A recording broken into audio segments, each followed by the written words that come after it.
វិទ្យាល័យឆាណានៃសាធារណរដ្ឋកូរ៉េដោយសារតែខ្ញុំត្រូវបានជ្រើសរើសជាទស្សនចន្ទៈឬក៏ Ambassador ដើម្បីជួយផ្សព្វផ្សាយនិងជួយជ្រោមជ្រែងដល់និស្សិតដែលមានបំណងចង់មកសិក្សានៅប្រទេសកូរ៉េក្នុងថ្ងៃនេះខ្ញុំលើកយកសំណួរចំនួន2ដែលមនុស្សភាគច្រើនតែងតែឆ្ងល់ថាធ្វើដូចម្តេចដើម្បីអាចមកសិក្សានៅសាធារណរដ្ឋកូរ៉េបាន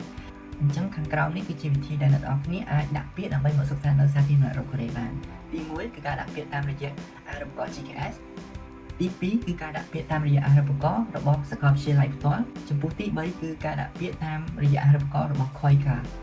ជាសំណួរទី2សាកលវិទ្យាល័យនៅប្រទេសកូរ៉េជាទូទៅគេបើក admission 2 ដងក្នុងមួយឆ្នាំទី1គឺសម្រាប់ការចូលរៀននៅក្នុងខែមីនាទី2គឺការចូលរៀននៅក្នុង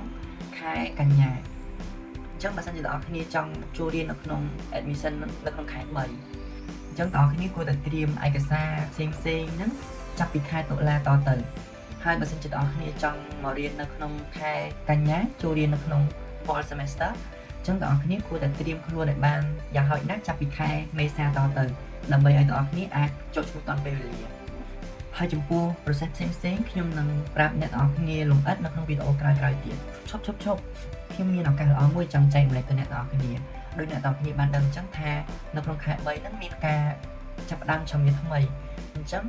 ដើម្បីអ្នកទាំងអស់គ្នាអាចចូលរៀនក្នុងជំនាញថ្មីនៅក្នុងខែ3ហ្នឹងអ្នកទាំងអស់គ្នាត្រូវត្រៀមចាប់ពីខែ10នេះទៅអញ្ចឹងចាប់ពីថ្ងៃទី1ខែ10នេះតទៅបងប្អូនអាចចុះឈ្មោះចូលរៀននៅក្នុងសាកលវិទ្យាល័យឆុនណាម